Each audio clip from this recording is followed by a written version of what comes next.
A widespread shortage of prescription drugs is hampering the treatment of patients who have cancer, severe infections, and other serious illnesses. While some Republican politicians have railed against the imaginary threat of rationing under health care reform, Congress has done nothing to alleviate the all-too-real rationing of life-saving drugs caused by this crisis. The Food and Drug Administration says that some 180 medically important drugs have been in short supply, many of which are older, cheaper, generic drugs administered by injection that have to be kept sterile from contamination.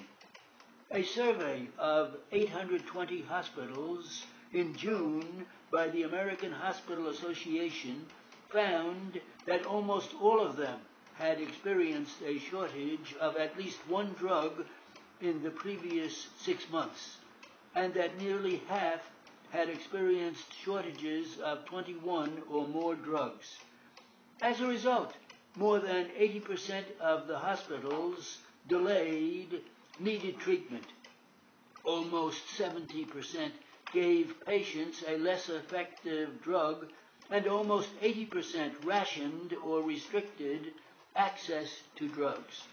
Although there is limited data on how many patients have been harmed, a survey of 1,800 healthcare practitioners last year by the Institute for Safe Medication Practices found that a third of the physicians and a fifth of the pharmacists knew of adverse patient outcomes because of shortages, including some deaths from microbes resistant to the backup drugs.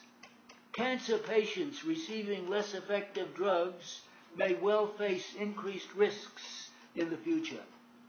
Nobody is sure just what is causing the shortages because drug manufacturers are not required to report any reasons to the FDA or the EDA, but several factors are likely to be involved: contamination problems at some manufacturing plants, forcing unexpected production shutdowns, difficulties in getting pharmaceutical ingredients from suppliers, especially those abroad, reluctance to invest in production line improvement for low-profit generics when high-priced brand-name drugs bring in far higher profits. Sweeping consolidation in the generic drug industry means that fewer companies are left in that market to make up for a shortage. The shortages are forcing healthcare providers to buy more expensive products in the absence of cheap generics. Unscrupulous wholesalers have made matters worse by scooping up scarce drugs and offering them to hospitals at markups that often reach 20 times the normal price or more, according to a recent survey. Beyond limited responses, like using the FDA's discretionary powers to expedite temporary imports of drugs that are sold overseas but not here, there are very few ways to ease the crisis.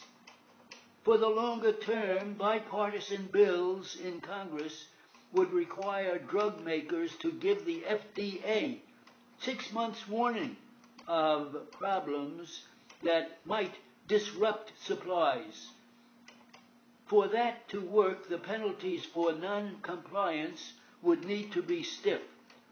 Other proposals include a national stockpile of critically important drugs, incentives to encourage the manufacture of generic drugs, and broader powers and additional resources for the FDA to head off becoming looming shortages. Some, perhaps many, congressional Republicans will inevitably oppose an expansion of the FDA's regulatory authority. This cannot and must not be a fight over ideology. For many Americans, it is a fight for their lives.